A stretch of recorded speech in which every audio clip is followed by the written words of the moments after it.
जय हिंद साथियों, मैं अंकित कुमार यादव आप सभी का स्वागत करता हूं सृष्टि ज्ञान केंद्र में, जहां हमने लास्ट क्लास में समझ लिया था कि सोवियत संघ का विखंडन हुआ और उसके बाद उसकी अर्थव्यवस्था को परिवर्तित करने के लिए किस प्रकार की प्रक्रिया का अनुसरण किया गया। आपने जाना उनकी आर्थिक व्यवस्था को परिवर्तित करने के लिए शॉक थेरेपी का प्रयोग किया गया, और आपने ये भी जाना कि शॉक थेरेपी से किस प्रकार से सोवियत संघ की आर्थिक रीढ़ को तोड़ा गया। आपने ये समझ लिया था। अब हम चल रहे हैं उसके आगे के विषयों को समझने, और आज हम इस चैप्टर को यहीं समाप्त कर देंगे। तो चलिए प्रारंभ करते हैं आज के विषयों को। और आज के विषय होंगे आपके संघर्ष और तनाव, पूर्व साम्यवादी देश और भारत। पूर्व साम्यवादी देश और भारत, इन दो विषयों को हम बड़े विस्तार से आज इस वीडियो में समझेंगे और जानेंगे कि किस प्रकार से संघर्षों और तनाव में आपके ये देश जाते हैं जो सोवियत संघ से निकलकर बाहर आते हैं। उनके साथ किस प्रकार के संघर्ष होते हैं, उनका क्या संघर्ष होता है, ये सारी चीजें हम समझेंगे और जानेंगे। तो चलिए प्रारंभ करते हैं विस्तार पूर्वक इस विषय को समझना। पूर्व सोवियत संघ के अधिकांश गणराज्य संघर्ष की आशंका वाले क्षेत्र हैं। अनेक गणराज्यों ने गृह युद्ध और बगावत को झेला है। इसके साथ साथ इन देशों में बाहरी ताकतों की दखल भी बढ़ी है। इससे स्थिति और भी जटिल हुई है। रूस के दो गणराज्य चेचन्या और तजाकिस्तान में हिंसक अलगाववादी आंदोलन चले। मार्क्सो से लेनिन विद्रोहियों से निपटने के जो तरीके मार्क्सो ने लेनिन विद्रोहियों से निपटने के जो तरीके अपनाए और जिस गैर जिम्मेदार तरीके से सैन्य बमबारी की, उसमें मानव अधिकारों का व्यापक उल्लंघन हुआ, लेकिन इससे आजादी की आवाज दबाई नहीं जा सकी। तो आप ये जान लीजिए कि जब एक देश टूटता है ना, तो उसके बाद एक लंबा संघर्ष प्रारंभ होता है। एक लंबा संघर्ष प्रारंभ होता है जो उसी देश के बीच में अनेक देशों के पनपने का कारण बनता है, और दो विचारधाराओं के बीच में लड़ाई चलती है। जैसे यहाँ पर मार्क्सिस्ट के बीच में और लेनिनिस्ट के बीच में लड़ाई चल रही थी। समझ में आई बात? तो आगे सुनो। मध्य एशिया में तजाकिस्तान 10 वर्षों यानी 2001 तक गृह युद्ध की चपेट में रहा। इस पूरे क्षेत्र में कई सांप्रदायिक संघर्ष चल रहे हैं। अजरबैजान का एक प्रांत नगरानो कराबाख है। यहाँ के कुछ स्थानीय अर्मेनियाई अलग होकर आर्मेनिया से मिलना चाहते हैं। जॉर्जिया में दो प्रांत स्वतंत्रता चाहते हैं और गृह युद्ध लड़ रहे हैं। यूक्रेन, किर्गिस्तान तथा जॉर्जिया में मौजूदा शासन को उखाड़ फेंकने के लिए आंदोलन चल रहे हैं। कई देश और प्रांत नदी जल के सवाल पर आपस में भिड़े हुए हैं। इन सारी बातों की वजह से अस्थिरता का माहौल है और आम नागरिक का जीवन दूभर है। कुछ लोगों की राजनीतिक अभिलाषा ना, कुछ लोगों की राजनीतिक अभिलाषा पूरे देश को एक गर्द में डाल देती है।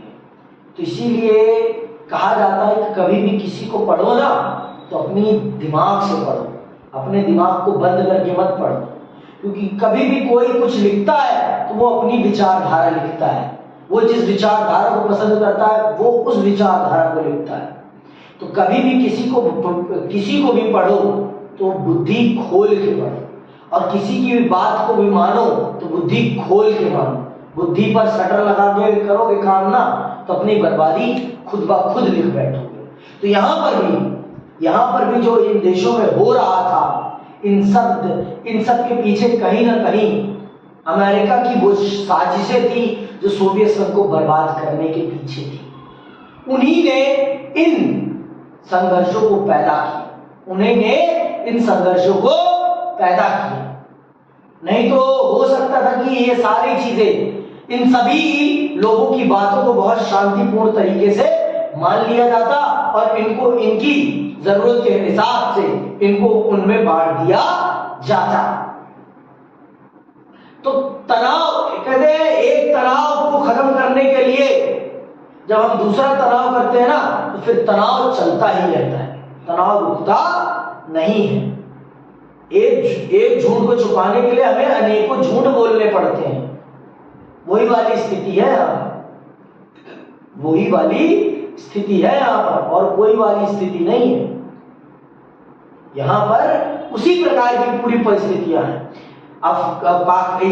अमेरिका ने सोवियत संघ को तोड़ने के लिए, सोवियत संघ को तोड़ने के लिए जो आतंकी ढांचा तैयार किया, वही आतंकी ढांचा बाद में इन सब तनावों का कारण बनता है।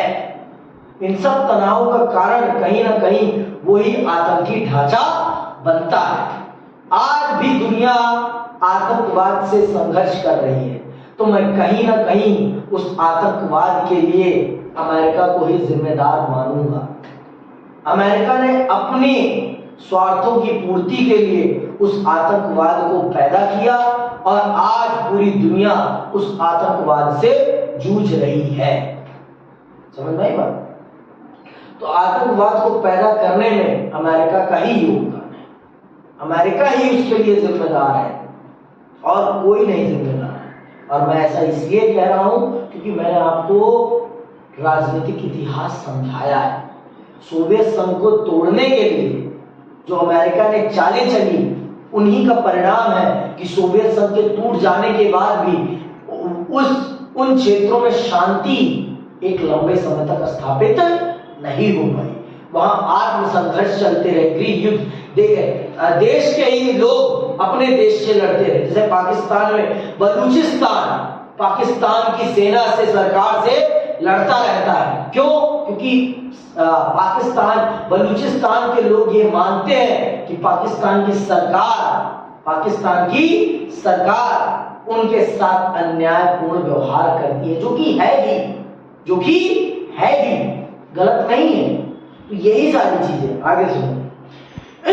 मध्य एशियाई गणराज्यों में हाइड्रोकार्बनिक, देखो लड़ाई ना, सारी चीजें, ये जो देश है ना, ये आपस में सिर्फ किस लिए लड़ रहे थे पता है? प्राकृतिक संसाधनों के लिए। प्राकृतिक संसाधन, आपको पता है प्राकृतिक संसाधन ही कमाई का माध्यम, कमाई का माध्यम। और लड़ाई सिर्फ इसी चीज के लिए होती है। बहुत मशहूर है कि लड़ाई सिर्फ 3 चीजों के लिए होती है, जल, जोरू और जमीन। जल, जोरू और जमीन, यही 3 चीजें हैं जो लड़ाई का कारण बनती है और हर जगह कारण बनती है। हर जगह कारण यही बनती है और कुछ नहीं बनता। एक परिवार के टूटने में भी इन्हीं 3 चीजों का योगदान होता है, एक देश के टूटने में इन्हीं चीजों का योगदान होता है, और समाज को अलग रखने में भी इन्हीं 3 चीजों का योगदान होता है। आई बात समझ? ये बात आप जानो। तो यहां पर ये जो लड़ाई हो रही थी मध्य एशियाई देशों के बीच में, ये जो मध्य एशियाई देश थे, इनके बीच में जो लड़ाई हो रही थी, इस लड़ाई का मूल कारण था वहां मौजूद प्राकृतिक संसाधन। वहां मौजूद प्राकृतिक संसाधन जिसको प्राप्त करने के लिए ये देश आपस में एक दूसरे से लड़ रहे थे। आगे सुनना। मध्य एशियाई गणराज्यों में हाइड्रोकार्बनिक संसाधनों का विशाल भंडार है। इससे इन गणराज्यों को आर्थिक लाभ हुआ है, लेकिन इसी कारण से यह क्षेत्र बाहरी ताकतों और तेल कंपनियों की आपसी प्रतिस्पर्धा का अखाड़ा भी बना चला है।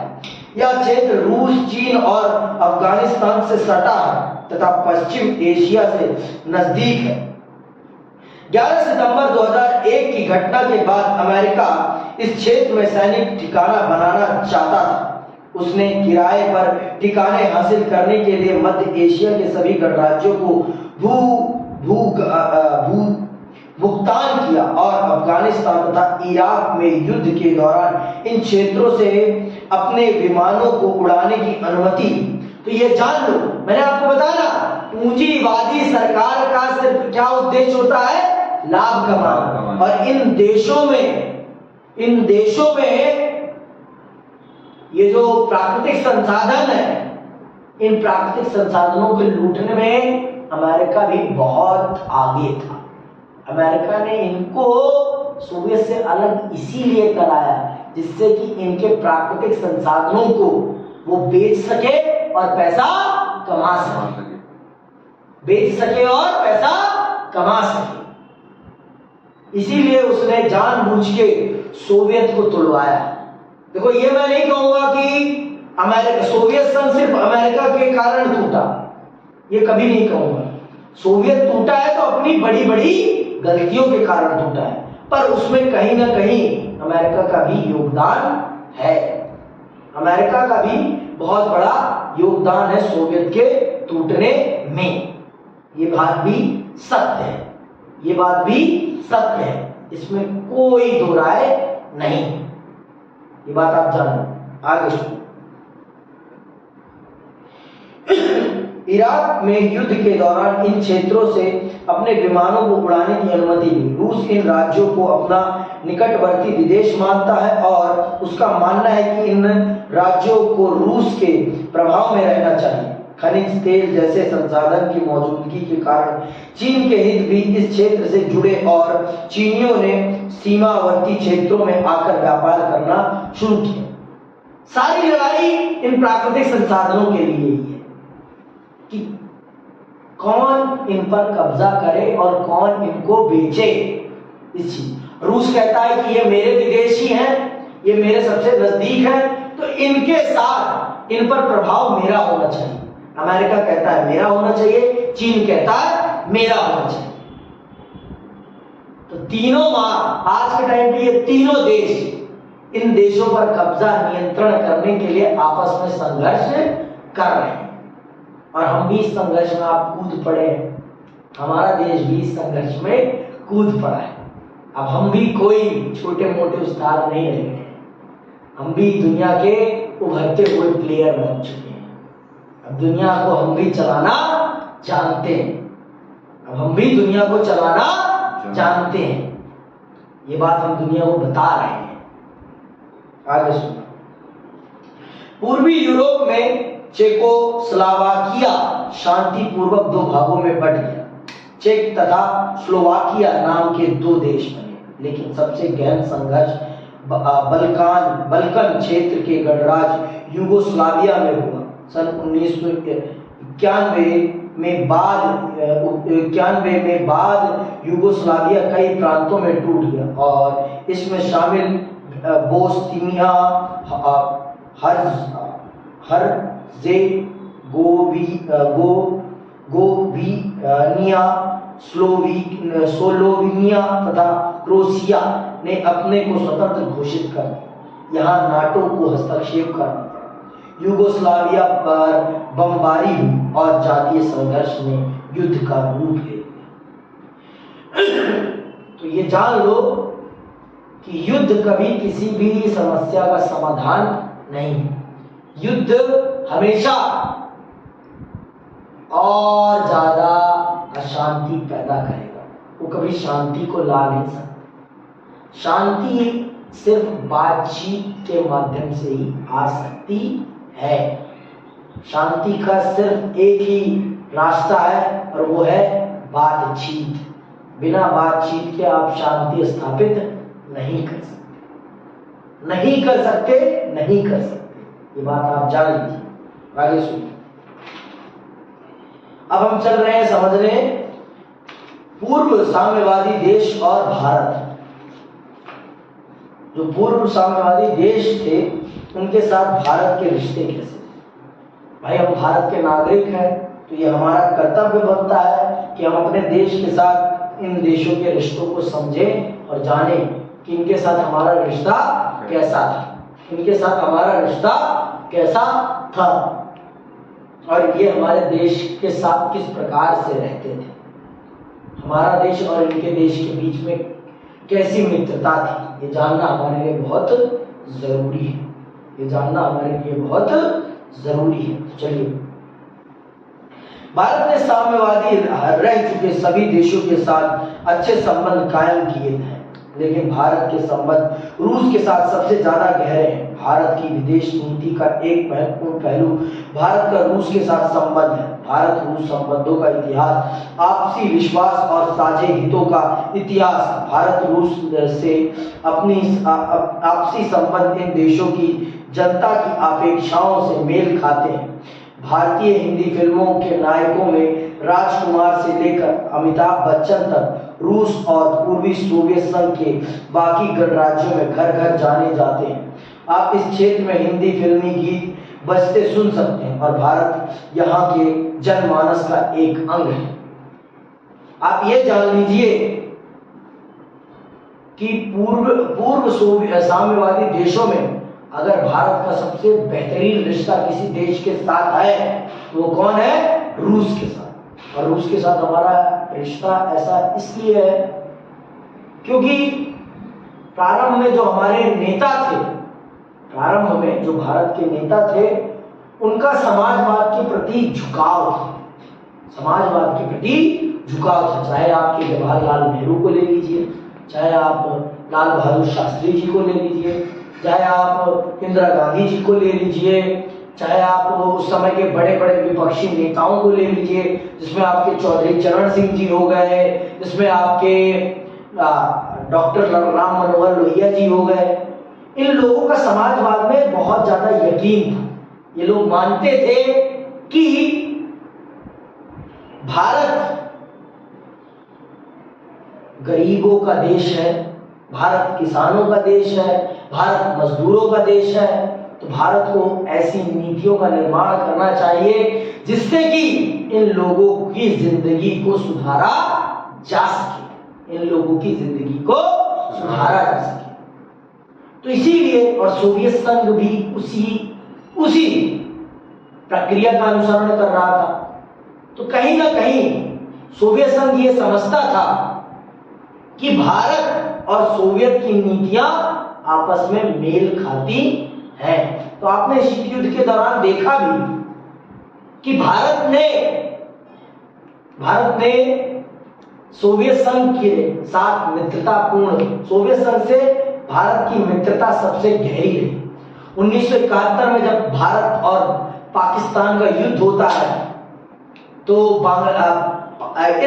इस अवसर पर जब अमेरिका पाकिस्तान का साथ देता है तो सोवियत संघ भी भारत का साथ देने के लिए आता है। और उसी दौरान भारत और सोवियत संघ के बीच एक मित्रता संधि भी होती है, जिसे आप जानते भी हैं। तो आप ये जान लीजिए क्यों ऐसा क्यों? क्योंकि हम दोनों के विचार एक जैसे थे और उसी का परिणाम था कि भारत के हिंदी गीत, भारत के हिंदी अभिनेता वहां जाने जाते थे। समझ नहीं पा? इन सब चीजों के होने के पीछे विचार थे, क्योंकि हम दोनों के विचारों में एक रूपता थी, हम दोनों के विचारों में एक रूपता थी। और जब तक आपके विचारों में एक रूपता नहीं आती ना, तब तक आप में मित्रता स्थापित हो ही नहीं सकती।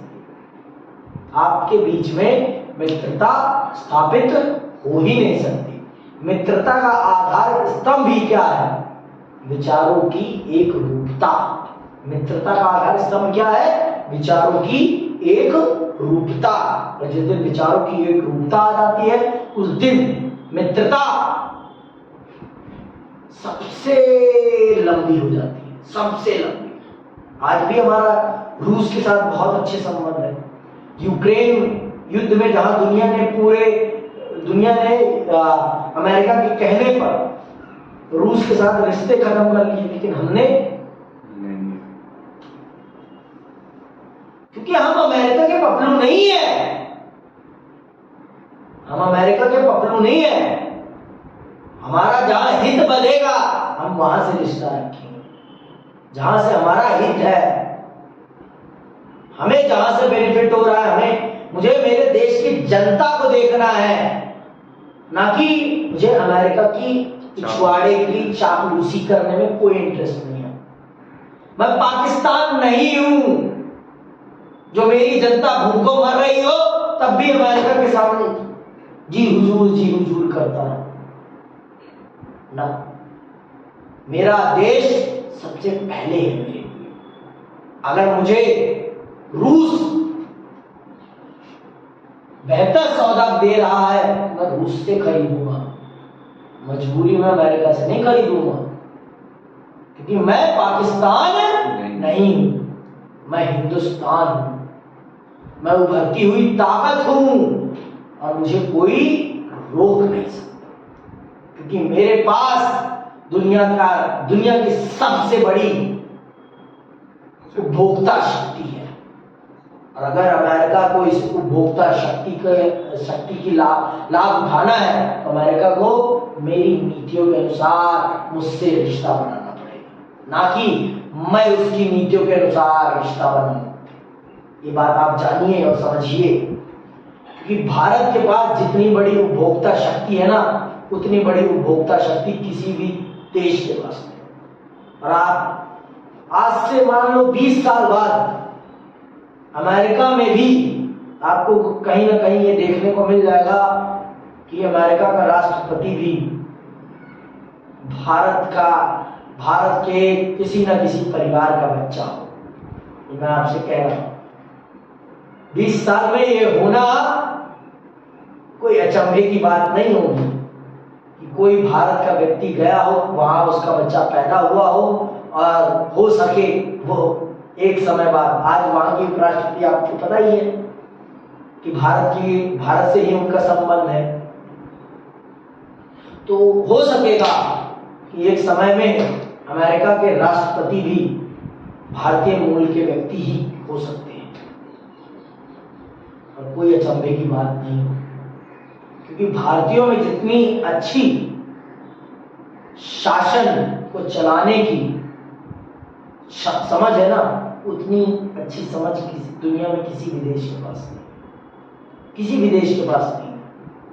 इतने अच्छे डिप्लोमेट हम हैं, उतने अच्छे डिप्लोमेट दुनिया में कोई देश बना नहीं।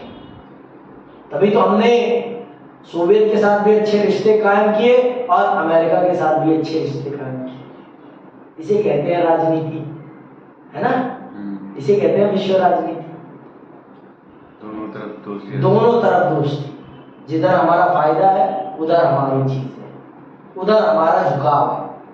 हमें हमारे फायदे से मतलब है, हमें किसी से कोई मतलब नहीं। क्यों? क्योंकि दुनिया फायदे पे चलती है, दुनिया फायदे पे चलती है।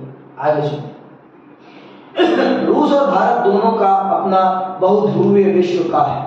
रूस और भारत दोनों का सपना बहुध्रुवीय विश्व का है। बहुध्रुवीय विश्व से इन दोनों देशों का आशय यह है कि अंतरराष्ट्रीय फलक पर कई शक्तियां मौजूद हैं, सुरक्षा की सामूहिक जिम्मेदारी हो, क्षेत्रीयताओं को ज्यादा जगह मिले, अंतरराष्ट्रीय संघर्षों का समाधान बातचीत के द्वारा हो, हर देश की स्वतंत्र विदेश नीति हो और संयुक्त राष्ट्र जैसी संस्थाओं द्वारा फैसले किए जाए तथा इन संस्थाओं को मजबूत, लोकतांत्रिक और शक्ति संपन्न बनाया जाए। 2001 में भारत रूस सामरिक समझौते के अंग के रूप में भारत और रूस के बीच 80 द्विपक्षीय दस्तावेजों पर हस्ताक्षर हुए। भारत और रूस के साथ अपने संबंधों के कारण कश्मीर, ऊर्जा आपूर्ति, अंतरराष्ट्रीय आतंकवाद से संबंधित सूचनाओं के आदान प्रदान, पश्चिमी एशिया में पहुंच बनाने तथा चीन के साथ अपने संबंधों में संतुलन लाने जैसे मामलों में फायदे हुए। रूस को इस संबंध से सबसे बड़ा फायदा यह हुआ कि भारत रूस के लिए हथियारों का दूसरा सबसे बड़ा खरीदार देश है। भारतीय सेना को अधिकांश सैनिक साजो सामान रूस से प्राप्त होते हैं। चूंकि भारत तेल के आयातक देशों में से एक है, इसीलिए भी भारत रूस के लिए महत्वपूर्ण है। उसने तेल के संकट की घड़ी में हमेशा भारत की मदद की है। भारत रूस से अपने ऊर्जा आयात को भी बढ़ाने की कोशिश कर रहा है। ऐसी कोशिश कजाकिस्तान और तुर्कमेनिस्तान के साथ भी चल रही है। इन गणराज्यों के साथ सहयोग के अंतर्गत तेल वाले इलाकों में साझेदारी और निवेश करना भी शामिल है। रूस भारत की पारमाणविक योजना के लिए भी महत्वपूर्ण है। रूस ने भारत के अंतरिक्ष उद्योग में भी जरूरत के वक्त क्रायोजेनिक रॉकेट देकर भारत की मदद की है। भारत और रूस विभिन्न वैज्ञानिक परियोजनाओं में साझेदार हैं।